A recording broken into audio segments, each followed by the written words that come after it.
everyone, welcome back to Show Me How to Win. We're at Dice Tower West and we're visiting Steven from Stronghold Games and Indie Cards, Boards and Cards. That's right, exactly, you got that right. Which with the new parent company, the overarching company is called Indie Game Studios, the merged company of these two great brands.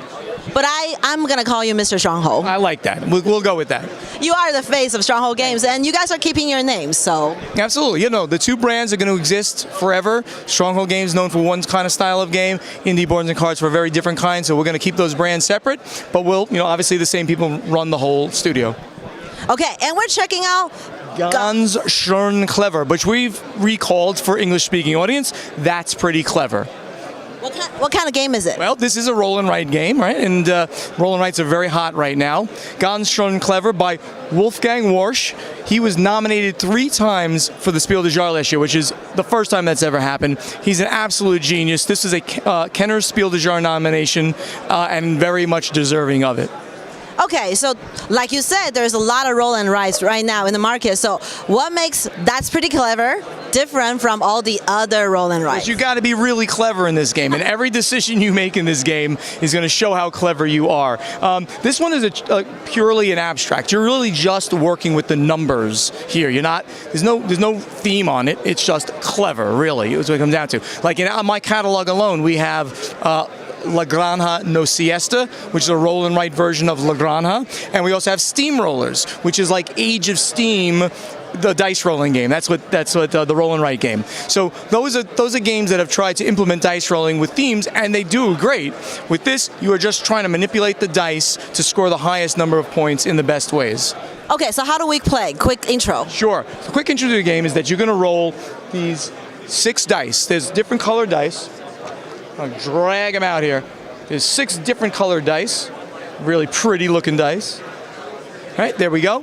And the active player is going to roll all those dice, right? And then they're going to select one, and that's going to be their first dice to select. Any die that they select that is below the die that they selected goes on to what's called the silver platter, because those are the dice that the other players are going to be able to use.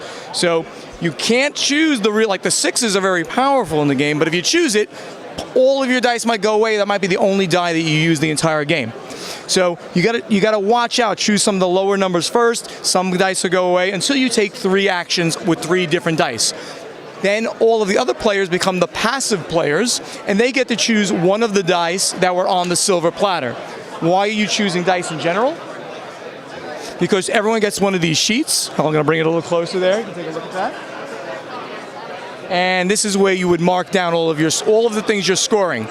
There are 1, 2, 3, 4, 5 different sections on here. So when you select a yellow die, you're going to make a mark here. When you select a blue die, you're going to make a mark here. A green, an orange, and a purple. And each one of them needs different kinds of markings to score differently, and that's what makes it really clever. So if you're putting down and going down this column here and putting mark, mark, mark, in the end you'll score 20 points. But if you mark across this way, you're going to get these bonus symbols that are over here, which are very different. Here you're just trying to get as many of these to get these bonuses and to score points. Down here you're actually going to score the exact number that you put down for each one of those dice and then get all these bonuses.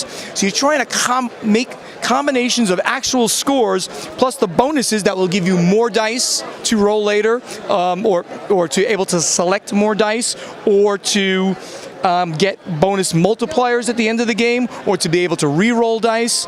So it's a really clever mix of ways to score points. Yeah, so the decision making doesn't lie only in in some of the roll lines where I draw my whatever or what I mark off to basically cover the whole row, but there's actually ways that you can get bonus points. You have to make that decision, and depending on, and you basically kind of draft dice, right? Because you're picking off what's on the silver platter. I call it like a action dice selection order, right? So yeah, and because each one of those colors is like a different action almost. You take one. You put it on your sheet, you make the mark. You're gonna roll again, take one and do that 3 times, then the other players will be able to take off the silver platter or pick one from the silver platter to make a mark on their board. And you can see other people's sheet, right? So you kind of know what they need. You see what they're going for, right? If I see like, oh wow, they can really use that yellow die there, well maybe I'll just take that one. I'll hate draft them. I love hate. That's what I'm going to do. Yes. So, give me some quick strategy tip other than the one we just covered. Because I usually stay away from dice rolling games. I feel like they're too random, but maybe Mr. Stronghold here can give me some good strategy tip. All right, so I'm going to preface this by saying I'm not the best player at this game. Like, I know people who have scored over 300 points, which is an insanely high number. My best score is about 270, so I'm not like the expert here. So if anybody out there says like, oh, Buonocore doesn't know what he's talking about, you might be right, because I've only scored 270. The basic strategy, the way I think of the game, is if you go up in all of the different colors simultaneously and then hit as many of these foxes. There's a chance of getting 1, 2, 3, 4, 5 foxes. You score foxes based on the lowest score you get in any other color.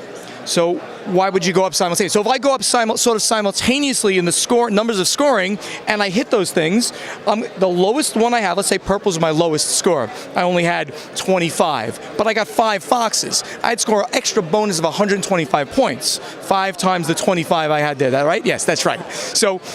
So going up in everything simultaneously, or close to it, you're not going to be able to do it, number by number. But if you bring all of the different colors up close to the amount, the lowest one will be multiplied by all those foxes, and hopefully, I think that's a good strategy. Another one that I haven't really tried well enough yet is to literally just focus on a couple of things and run it all the way up to the top. Because in blue, if you get every one of these blues, that's 56 points right there. If you get every one of these greens, that's 66 points. But then you're going to probably miss out on a lot of bonuses. So I don't know if that's going to work yet, but I like that. What I've successfully done so far is bring everything up and go for those foxes. Okay, so I see there's like re-roll thing here. Yep. What are those? Yeah, so re-rolls are exactly that. If you're the active player and you're rolling and you don't like the numbers, you can mark off a re-roll. Once you've earned it, you earn different things on different turns, plus you can get them in the scoring pad. So you can just, if you don't like the numbers, you can re-roll them up to the number of re-rolls you have. The +1 is really brilliant. So after you've taken your turn, the +1 means you can now choose another die. So it's like you've got, if you're the active player, a 4th die, or if you're the passive player, a 2nd die. So anybody can execute their +1. Like, for instance, you're the passive player, and you saw that I took that thing that you wanted to use.